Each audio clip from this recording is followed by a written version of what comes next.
Hello folks, this is going to be a quick and snappy how to make a pouch for your compass, and this particular one is for an engineering type compass, so stay tuned.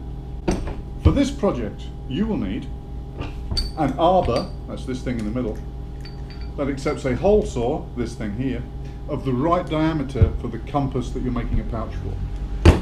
Next you will need a pair of these condemned safety boots.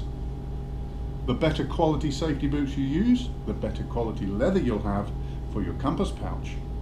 Third item, so far $0, especially if you've borrowed the hole saw and arbor. Next item is a piece of scrap plywood like this. You can see this a little thinner than this compass, so what I would do is double this. Just cut it in half and double up what I'm going to do. So the first thing to do is to take the arbor and hole saw. This will be the size that I'm using for this particular item. By the way, this doesn't have to be a compass, for a compass. If you use a shoe polish tin for your char cloth, then this would also make a very nice pouch for that. So we're going to drill a hole in the piece of scrap plywood, and we're going to save the plug that we make on the inside, because that's what we're going to use to form the leather.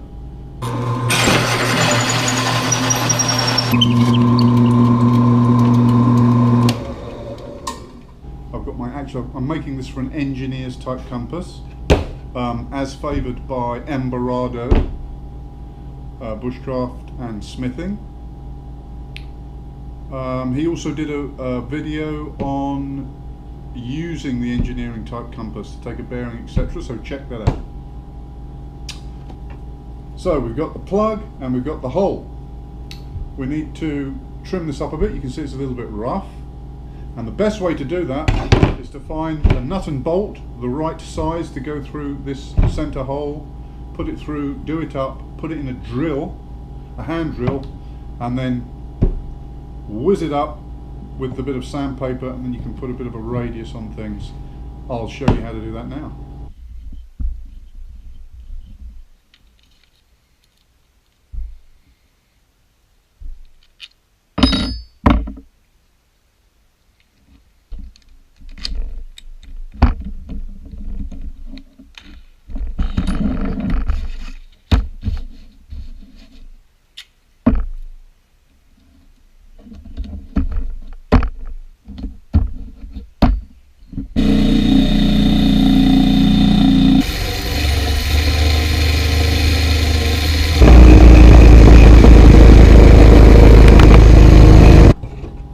See, the clearance there between the plug and the mold isn't very much, so you have to increase that clearance. There has to be a lot more slack in there to make room for the leather.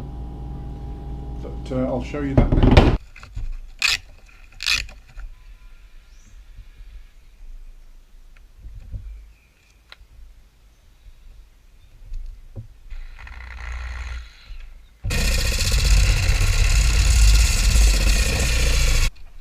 Also, you need to put a bevel on one side. Just take the corner off of the hole. This stops it cutting the leather when you press the two pieces together. It just makes a nicer shape when forming the leather. So there you go. So you've got the plug and the hole, and this is what we're going to use to wet form the leather. And I'll show you that now. It's time to harvest the leather from the boot, and I'm lucky here in as much as I've got a boot. The top of the boot doesn't get anywhere at all, and you can see that there's a finished edge on that. So in true human fashion, I'm going to exploit that, and when the compass fits in the pouch, you'll probably come up to about the halfway mark there, something like that. So I'm going to cut that piece out. Cut the piece of leather that you're going to wet form with plenty of excess around the edges.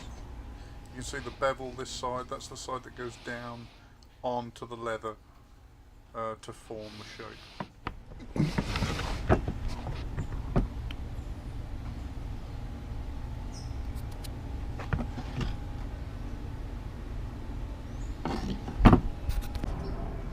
Apply some wax, either beeswax or candle wax, to the plug and to the inside of the hole, and this helps release the leather from the mould. It stops it sticking. And then the next thing is to thoroughly wet the leather and scrub it up and get all the dirt and spit and blood and grit off of it from all its years of service. And here it is in the mould. I've actually cheated a little bit and pushed the plug in a little further. And then clamp it all up and leave it overnight.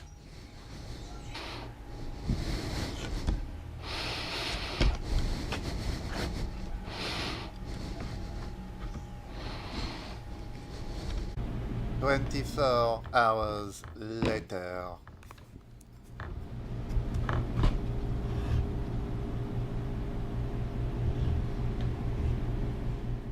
Next, punch out the plug, being careful not to damage the leather. Should be quite easy because of the wax.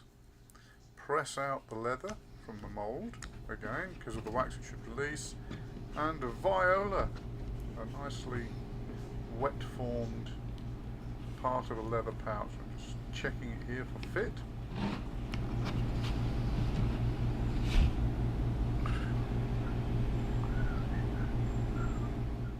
You can see here the effect of taking the sharp corners off of the plug and the mould.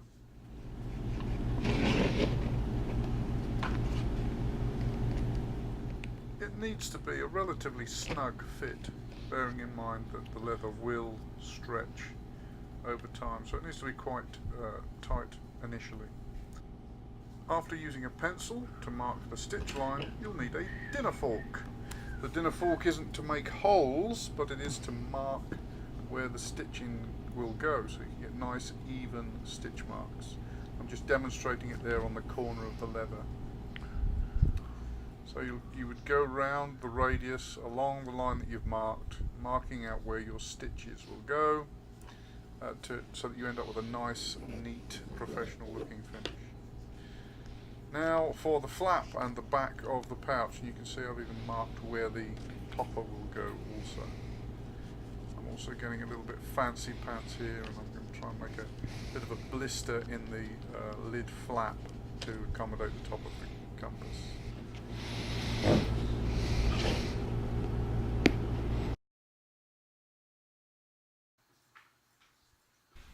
A next piece of leather will be used for the belt loop on the back of the pouch, and of course this needs to be stitched on before the pouch goes together so that you've got access with the needle.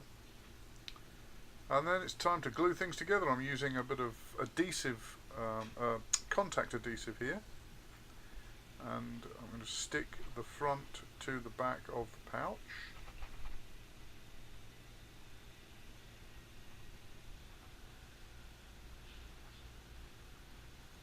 So with the adhesive holding things in place, it's a perfect opportunity to give it a final check for fit, because you don't want to stitch your pouch up and find that you can't get your compass in it. You can see that things are coming together quite nicely. Part 2 is coming right up. Thanks for watching.